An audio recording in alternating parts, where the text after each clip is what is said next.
Terima kasih Anda masih bersama kami di Nusantara Petang, pemirsa. Berbagai kalangan seperti DPR, pemerintah, penyelenggara, dan lain sebagainya bersepakat menjadikan Pilkada Serentak 2020 sebagai momen untuk melawan pandemi COVID-19. Harapannya adalah Pilkada ini menghasilkan pemimpin-pemimpin daerah yang mampu mengentaskan pandemi COVID-19.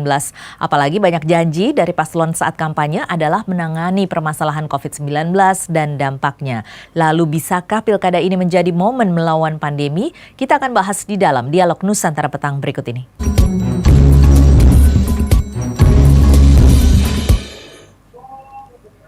Dan pemirsa, sudah bersama kita Dr. Gun-Gun Herianto MSI, pakar komunikasi politik. Selamat sore Mas Gun-Gun. Selamat sore Mbak Tasya, apa kabar? Baik, apa kabar Mas? Alhamdulillah baik. Iya Mas Gun-Gun, seperti pengantar saya tadi, menurut Anda apakah bisa saat ini Pilkada menjadi momentum untuk melawan pandemi COVID-19? Iya, harusnya memang ini menjadi program prioritas siapapun yang terpilih ya. Karena 270 daerah ini jumlah yang banyak untuk kepesertaan pilkada sejak pilkada serentak itu digelar di Indonesia. Kalau misalnya janji kampanye mereka selama 71 hari di musim kampanye kemarin itu fokus pada upaya mendedikasikan kepemimpinannya bagi rakyat, ini sebenarnya ujian pertama bagi kepemimpinan mereka di masing-masing daerah. Karena kan 9 provinsi yang menyelenggarakan pilkada ya, kemudian daerah-daerah, kabupaten kota ada sekitar 270 keseluruhannya. Itu kan bisa menyumbang sebenarnya salah satu solusi signifikan kerja jejaring untuk melawan COVID-19 sebenarnya kan. Gitu. Selama memang kepala daerah menjadikan itu sebagai prioritas dari kepemimpinan mereka di awal-awal ini. Iya, memang banyak sekali calon-calon yang menjanjikan dan akan menangani pandemi COVID-19, kemudian juga berikut dampaknya. Dalam hal ini masalah perekonomian. Memang banyak sekali calon-calon yang menjanjikan atau memberikan janji-janji politik di dalam kampanye pilkada ini, termasuk juga dengan janji-janji di bidang perekonomian. Selama pandemi ini kan memang perekonomian cukup terdampak, cukup parah begitu ya. Apakah memang semudah itu untuk memperbaiki perekonomian? Tentu ini bukan pekerjaan mudah ya, karena kita mengalami kontraksi ekonomi cukup dalam ya, di kuartal kedua aja minus 5 sekian gitu. Jadi tentu tidak mudah. Kenapa? Karena ini ada 2 hantaman sekaligus ya. Pertama kan hantaman kesehatan, wujudnya adalah pandemi yang sudah cukup lama nih, hampir 9 atau 10 bulan ya. Dan itu kemudian kan memapar titik krusial yang kedua, yaitu soal persoalan ekonomi. Banyak UMKM yang gulung tikar, banyak kemudian PHK, banyak kemudian juga tiba-tiba orang tidak punya daya tahan untuk kehidupan, memenuhi basic need-nya dan lain-lain. Jadi memang butuh yang disebut dan kerja berjejaring ya, antara pemerintahan pusat, pemerintahan daerah untuk menghadirkan peran negara. Ingat ya, bukan peran pemerintah nih, tapi peran negara. Karena menurut saya situasi yang extraordinary seperti kasus pandemi hari ini, itu harus adanya kehadiran negara. Di situ tidak cukup hanya keberadaan pemerintah ya, melainkan bagaimana fungsi-fungsi negara itu bisa hadir untuk melindungi, mengayomi, sekaligus menguatkan yang disebut dengan daya tahan masyarakat untuk kemudian tetap bisa beraktivitas dengan cara-cara yang bisa lebih produktif gitu. Nah, oleh karena itu Mbak Tasya, menurut saya memang salah satu wujud kehadiran negara adalah berfungsinya pemerintah, misalnya memberi stimulan, kemudian memberi bantuan atau mengadvokasi atau memfasilitasi. Contohnya misalnya pemerintahan daerah punya fasilitas kesehatan, itu dioptimalkan. Kemudian punya dana stimulan dari APBD untuk UMKM. Jangan disunat seperti kasus-kasus kemarin itu. Bantuan sosial aja udah di tingkat pusatnya disunat, mungkin juga di APBD oleh pemerintahan daerah yang berpilkada disunat begitu. Nah itu kan akhirnya kemudian yang jadi korban adalah masyarakat kecil. Kasus kemarin itu menurut saya jadi pelajaran sangat berharga bahwa ultimate crimes ya, yang namanya corruption Korupsi. itu korupsi, itu menurut saya itu betul-betul menyengsarakan masyarakat. Bayangin aja kalau setiap paket dikurangin 10.000 gitu, itu baru di tingkat kementerian di pusat. Bagaimana kemudian misalnya pemotongan bantuan di masyarakat bawah yang melalui APBD begitu ya, atau yang disalurkan melalui pemerintahan daerah. Nah, hal seperti itu kan bukan hanya membuat sebuah nestapa bagi banyak orang ya, tetapi juga memperdalam krisis kita gitu ya. Memperdalam krisis kesehatan, karena kan bantuan makanan itu kan menyangkut nanti nutrisi, menyangkut daya tahan fisiknya masyarakat. Belum lagi misalnya secara mental, ketika misalnya ada korupsi besar-besaran 17M misalnya, itu baru di satu pintu. Masyarakat kan berpikir, kami aja untuk sehari-hari aja susah. Ini apalagi kalau misalnya dana itu diambil oleh elit.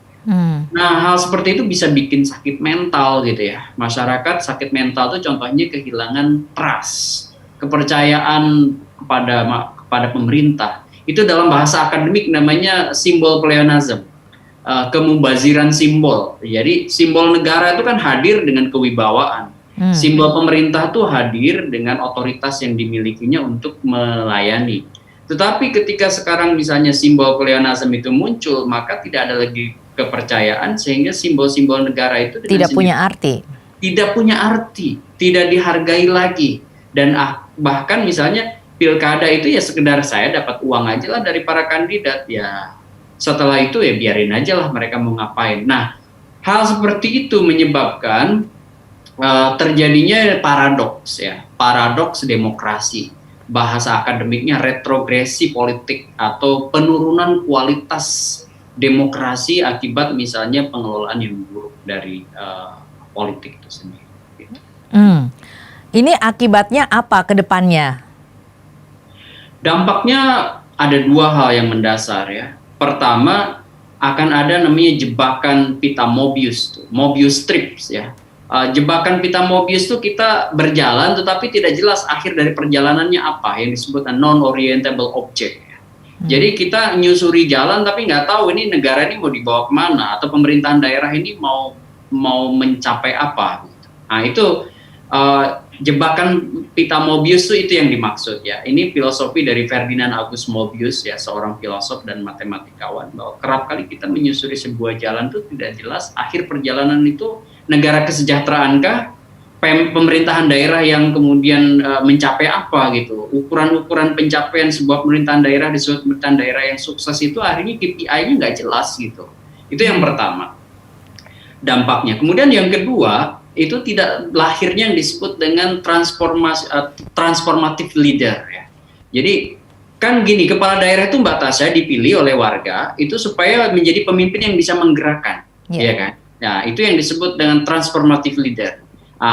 Pemimpin yang bisa menggerakkan itu kan bukan hanya soal dia menang dalam pilkada, tetapi bagaimana dia memberi contoh dan memberi tauladan, memberi prioritas program yang kemudian bisa menggerakkan, oh iya, saya harus bantu pemimpin. Kenapa? Karena pemimpin ini bisa dipercaya dan saya bisa ngikut untuk kemudian memberi dukungan supaya sukses, dan itu berdampak jangka panjang pada kami sebagai rakyatnya begitu.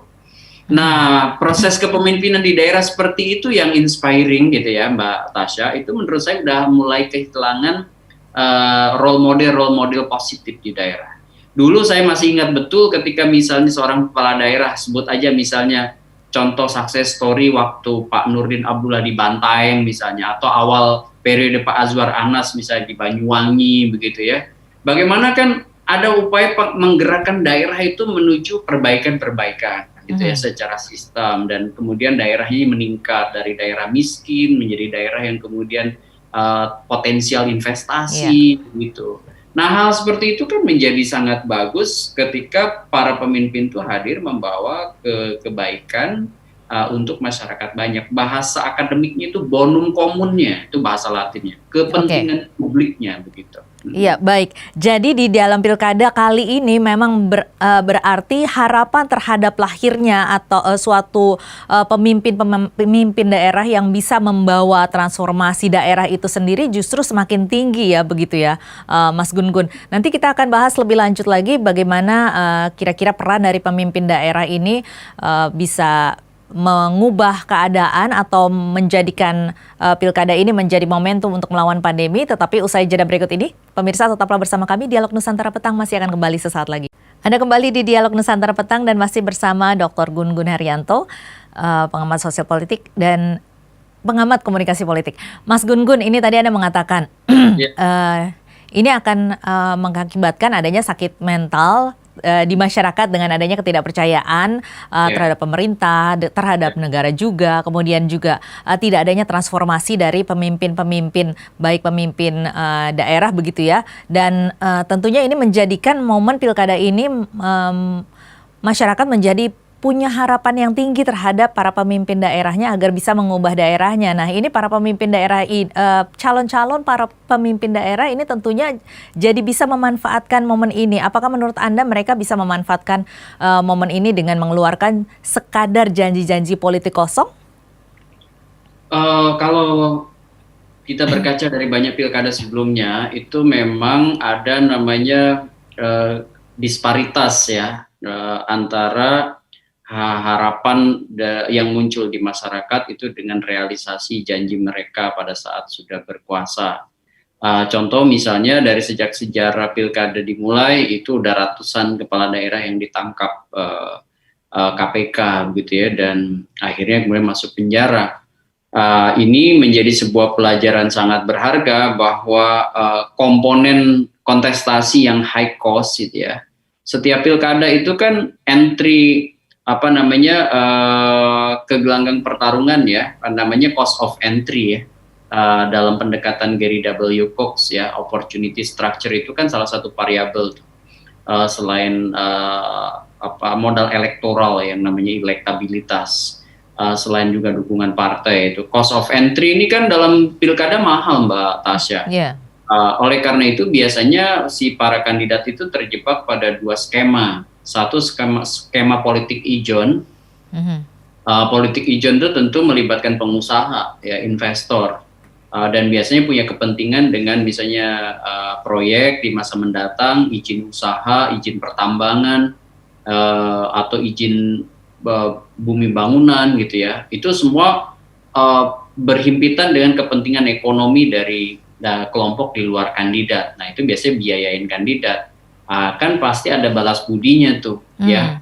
Nah, yang kedua skemanya itu dengan model oligarki gitu ya. Jadi sekelompok orang dia mempertahankan kuasa material lewat kuasa politik ya, sehingga kemudian dia menutup akses dari hulu ke hilir kompetisi itu dengan cara memanfaatkan seluruh jaringan yang kadang-kadang memang tidak mengindahkan etika, hukum, keadaban berpolitik begitu. Itulah yang kemudian bisa menjebak kepala daerah yang terpilih itu, dia tidak bisa berfungsi sebagaimana harapan masyarakat. Kenapa? Karena dari awal kan dia udah terbebani hutang politik pada investor, atau mungkin dia juga terbebani oleh oligarki politiknya, sehingga jabatan itu menjadi komoditi gitu ya, karena dimulai dengan money, commodity more money begitu. Itu yang disebut a never ending circuit of accumulations ya, dalam konteks kuasa ekonomi dan kuasa politik. Proses itu, Mbak Tasya, menurut saya memang berdampak buruk secara sistemik itu pada good governance ya, pengelolaan yang baik di pemerintahan, clean government, pemerintahan yang bersih. Jadi good governance-nya nggak ada, clean government-nya bermasalah. Muncullah tuh OTT, muncullah misalnya trading in influence ya, jual beli pengaruh gitu ya. Contohnya misalnya kebijakan seperti Perda, kemudian mungkin juga pergub atau mungkin perbub ya peraturan gubernur atau peraturan bupati, peraturan wali kota, itu yang kemudian dalam tanda petik itu menjadi semacam jualan bagi mereka yang berinvestasi di situ. Akhirnya kemudian korupsi terjadi dengan berbagai macam cara, misalnya sirkulasi elit di jabatan diuangkan. Itu pintu masuk yang lazim biasa terjadi tuh.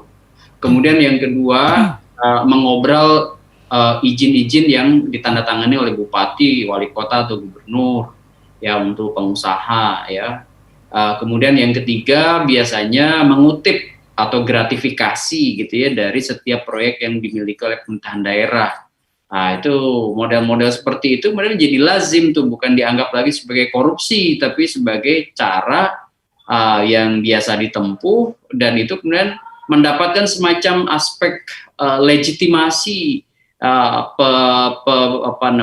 pengabsahan, sekaligus juga dianggap ini bukan hal yang luar biasa, ini biasa aja karena sehari-hari dilakukan baik oleh dia maupun oleh yang penguasa sebelumnya. Nah, hal seperti itulah yang kemudian bisa menyebabkan kerusakan sistemik ya dalam konteks tata kelola pemerintahan yang baik dan pemerintahan yang bersih, begitu Mbak Tasya. Bukannya tidak punya kekuasaan juga, apa yang bisa dituntut oleh masyarakat kalau begitu Mas Gun-Gun? Menurut saya memang dalam sistem kita ya itu seringkali terputus, jadi pemilih itu tidak bisa menuntut partai untuk merecall ya, kan sebenarnya kita karena memilih gitu ya, dan si kandidat itu diusung oleh parpol gitu ya, bisa aja kemudian meminta parpol merecall, tetapi kan di kita kan hubungan antara basis konstituen dengan partai itu kan cair. Setelah pemilunya usai baru ketemu lagi 5 tahun yang akan datang. Yang paling mungkin bisa dilakukan oleh warga adalah class action ketika misalnya ada janji-janji kampanye itu tidak terpenuhi. Misalnya nih ada draft yang sudah pernah diikrarkan oleh para kandidat, itu dipublish, kan seringkali ada kontrak politik tuh dengan komunitas-komunitas tertentu. Nah, kontrak politiknya itu menurut saya jangan diabaikan begitu aja, bisa kemudian jadi landasan menuntut ke pengadilan, itu disebut dengan class action dari warga masyarakat. Misalnya nih warga daerah misalnya X begitu ya di Kabupaten Y begitu, itu dijanjikan apa gitu dan ada kontrak politiknya, itu tuntut aja ke pengadilan begitu supaya kemudian bisa jadi pelajaran. Ya, jangan sampai kemudian masyarakat selalu powerless dan baru ketemu lagi nanti di pemilu yang akan datang. Iya, sekuat apa sih sebenarnya kontrak politik ini, Mas Gun-Gun? Kalau sekarang ini kontrak politik lebih jadi seremonial formalistik ya, dalam perspektif political marketing untuk memberi semacam persuasi ke halayak. Tapi sebenarnya kalau di negara-negara demokrasi maju, kontrak politik itu bisa menjadi landasan hukum seseorang untuk bisa menggugat pengadilan. Jika kemudian, kan itu di atas materai kan, di atas materai 6.000, berjanji begini. Itu sebenarnya punya kekuatan legal gitu, untuk kemudian dijadiin semacam barang bukti ke pengadilan bahwa si kandidat ini pernah berjanji seperti ini. Nah, item-item itu kadang-kadang masyarakat awam kan malas untuk menindaklanjutinya ke wilayah hukum. Makanya harus ada kelompok berperhatian atau kelompok elit yang mewakili masyarakat untuk legal standing di pengadilan, begitu maksud saya.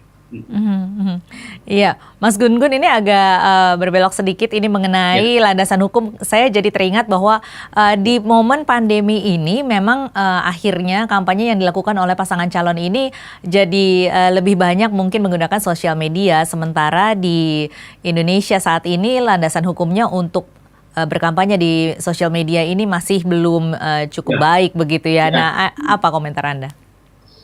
Ya memang betul sih, kalau kita lihat PKPU nomor 13 ya tahun 2020 sebagai revisi PKPU nomor 10 dan PKPU nomor 6, landasan berkampanye di media sosial ini masih sangat lemah. Kita lihat aja 7 metode kampanye itu media online, media sosial itu baru masuk di poin ketujuh lain-lain gitu ya. Dan seandainya kita meniru aturan di Pilpres itu jauh lebih baik sebenarnya. Di Pilpres itu kan media sosial sudah dieksplisitkan menjadi satu di antara 9 metode kampanye. Itu clear, eksplisit. Kemudian nanti tinggal diatur. Misalnya akun yang dimiliki secara official oleh kandidat berapa, ya kan? Kemudian do and don't-nya itu apa gitu. Nah, itu menurut saya bisa jadi alat juga, misalnya oke, di medsosnya si kandidat itu pernah menjanjikan apa aja, itu bisa di track gitu ya, bisa di trace. Maksud saya Mbak Tasya dengan model apa namanya big data atau collect data, atau misalnya ya nggak usah perlu juga big data sih, kita bisa capture aja sederhana dari apa yang dijanjikan. Tapi sebenarnya kayak tadi itu kontrak politik itu jauh lebih powerful sebenarnya, karena ditandatangani oleh si kandidat di atas materai 6.000 kan begitu. Makanya kalau jangankan kandidat, sebenarnya di rumah tangga misalnya suami istri kan ada perjanjian pranikah di atas materai, itu bisa jadi alat bukti di pengadilan. Apalagi ini kalau misalnya kandidat yang maju di pilkada, kontrak politik di materai 6.000, itu jangan cuma jadi mainan, nanti bisa jadi alat bukti pada saat class action menggugat si orang yang berkuasa yang sudah berjanji dan tidak menepati janjinya gitu. Jadi selain kontrak politik itu tadi, bentuk-bentuk komitmen seperti apa lagi yang bisa kita harapkan atau bisa digunakan oleh masyarakat untuk sebagai alat bukti untuk meminta janji-janji politik dan bukan hanya sekadar politik janji begitu ya? Ya, kan mereka sudah mencantumkan itu juga di visi misi dan prioritas program di KPU, ya kan? Itu biasanya dipublish di laman KPU. Kemudian setiap medsos mereka pasti penuh janji-janji, itu bisa di capture, dijadiin alat bukti nanti maksudnya record publik bahwa mereka itu pernah berjanji seperti apa. Kemudian nanti juga harus dikawal dalam konteks penyusunan Renstra, rencana strategis pemerintahan daerah. Nah, penyusunan Renstra itu kan basisnya dari program prioritas yang dimiliki oleh si pasangan calon yang menang nanti dengan stakeholdernya begitu, termasuk juga SKPD. Nah, di situ menurut saya rencana strategis yang kemudian nanti dijadiin semacam program prioritas ya, yang itu nanti akan dieksekusi jadi program gitu, Mbak Tasya. Jadi bagi saya sih banyak cara sih untuk kalau kita serius misalnya memantau, mengevaluasi, mengontrol. Tetapi memang harus ada orang yang berinisiatif untuk terlibat dalam konteks evaluasi tadi. Jangan semua biarin aja deh, salah-salah dia, kemudian dia cukup mengandalkan ramenya opini publik. Menurut saya nggak bisa begitu lagi. Kita negara demokrasi yang punya instrumen hukum. Kalau kemudian semua dibiarkan pemimpin itu mau melakukan apa aja, menurut saya pada akhirnya ya jangan salahkan kalau orang kemudian menjadikan politik sebagai ajang untuk memperkaya diri dan kelompoknya. Baik, memang pilkada kali ini banyak sekali kalangan terutama dari pengamat-pengamat maupun lembaga-lembaga yang menyatakan bahwa pilkada ini terlalu terburu-buru bahkan menyarankan untuk ditunda saja. Tetapi dari pihak pemerintah cukup optimis bahwa pilkada ini bisa menghasilkan pemimpin-pemimpin baru yang bisa juga menjadikan ini momen untuk melawan pandemi COVID-19. Analisa Anda ke depannya seperti apa, Mas Gun-Gun? Ini kan saya flashback sedikit ya, dengan penyelenggaraan pilkada serentak 9 Desember ini memang banyak catatan. Kita perlu memberi beberapa catatan khusus ya. Ini pilkada dengan peserta daftar pemilih terbanyak dalam sejarah pilkada serentak di Indonesia, hampir 103 juta pemilih di 270 daerah begitu kan. Kemudian 587 pasangan yang bertarung. Artinya ini salah satu pilkada kolosal sih sebenarnya dalam konteks penyelenggaraan kontestasi elektoral di daerah. Saya sih memang dari awal udah memberi banyak catatan di kolom-kolom saya, entah itu di Kompas, di Media Indonesia, di Republika gitu, di tulisan-tulisan saya lah. Itu memberi warning bahwa pilkada kali ini pilkada yang riskan. Sebut aja pilkada berbahaya seperti salah satu judul tulisannya. Kenapa? Karena kita kan belum tahu nih, ini baru hari pemilihan. Sebut aja masa inkubasi 14 hari ke depan, apakah ada klaster pilkada atau tidak, misalnya, ya kan? Nah itu aja harus jadi tanggung jawab siapapun yang kemudian menetapkan kesepakatan pilkada ini dilanjut di tahun ini. Pemerintah, KPU, dan DPR yang harus bertanggung jawab jika ada klaster pilkada. Itu yang pertama ya, catatan khususnya. Catatan khusus kedua ya, pilkada kali ini kan bagaimanapun kita selenggarakan di musim pandemi, banyak orang yang sekarang sedang sakit, isolasi mandiri, isolasi di fasilitas kesehatan, kemudian juga mungkin sedang dirawat di rumah sakit atau puskesmas. Nah, nanti kita evaluasi nih seberapa besar partisipasi pemilih ya.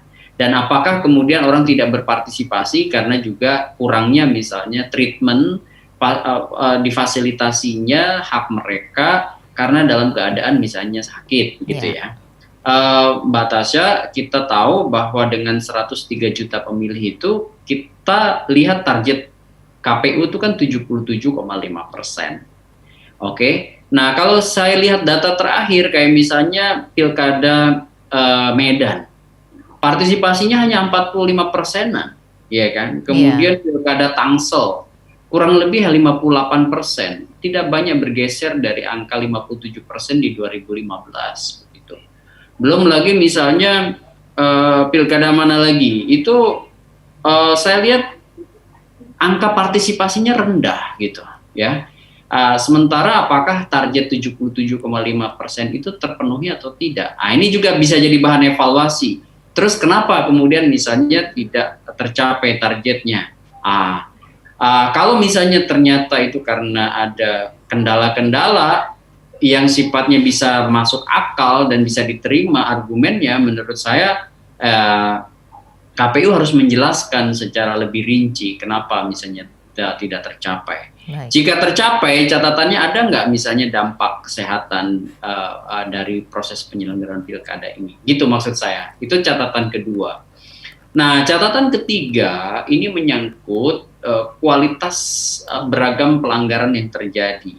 Ini kan belum tuntas. Jadi, sudah ada beberapa quick count yang memenangkan kandidat, misalnya quick count di Medan memenangkan Bobi, kemudian quick count di Solo memenangkan Gibran, quick count di Tangsel memenangkan Muhammad Daphni, misalnya, dan lain-lain, begitu ya. Nah, ini nanti kita uji kualitas prosesnya, apakah kemudian ada pelanggaran TSM, terstruktur sistematis masif atau tidak, kemudian apakah ada semacam mobilisasi ASN oleh petahana, apakah ada pemanfaatan bansos, apakah celah-celah kecurangan ataupun bentuk-bentuk kecurangan itu besar. Betul, celah-celah kekurangan yang bisa dijadiin alat bukti untuk menggugat ke Mahkamah Konstitusi gitu. Iya kan? Baik. Jadi isu yang ketiga itu adalah aspek hukum dari atau pasca penyelenggaraan pilkadanya gitu. Baik Mas Gun Gun, terima kasih banyak atas waktunya dan telah bergabung bersama kami di Dialog Nusantara Petang.